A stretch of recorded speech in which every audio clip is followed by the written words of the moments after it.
국민의힘이 야당목 공수처장 후보 추천위원을 내정하면서 우선 여야 합의로 추천위원회가 꾸려질 전망입니다. 공수처 구성의 첫 발을 겨우 떼는 건데 공식 출범까지는 여전히 험난한 과정이 예상됩니다. 송재인 기자의 보도입니다. 국민의힘 주호영 원내대표가 결국 민주당이 최후 통첩한 시한에 맞춰 공수처장 후보 추천위원을 내기로 했습니다. 민주당은 힘으로 뭐든 밀어붙일 수 있는 만큼 우선 한 발 물러서겠다는 겁니다. 이제 저쪽은 힘이 있다고 26일까지 하라고 하는데 저희들은 그 점에 추천할 겁니다. 뭐든지 할 수 있는 사람들이어서. 알겠어요. 국민의힘은 이제까지 라임, 옵티머스 특검 동시 추진 등을 조건으로 내세우며 추천을 미뤄왔습니다. 하지만 민주당에서 시한이 넘어가면 야당 몫을 완전히 배제할 수 있게 공수처법을 당장 뜯어고치겠다고 계속 압박하자 방향을 튼 것으로 풀이됩니다.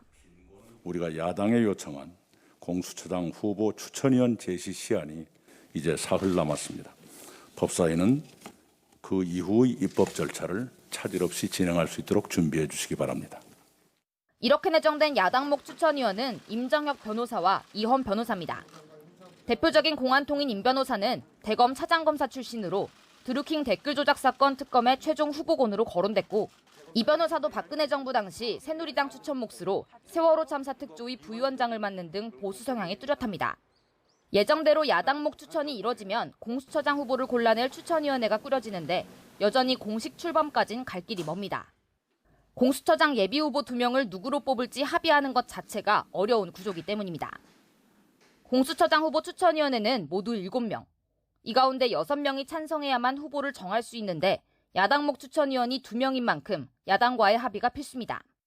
야당이 계속 거부권을 행사하면 법테두리 안에서 공수처장 후보 추천이 무기한 미뤄질 수 있다는 뜻입니다.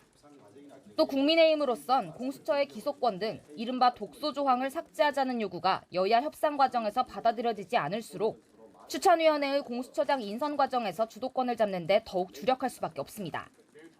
법정 출범 시한을 석 달 넘겨 겨우 공수처 구성에 첫 단추가 끼워질 것으로 보이지만 이후에도 여야의 팽팽한 신경전은 이어질 것으로 보입니다. YTN 송재입니다.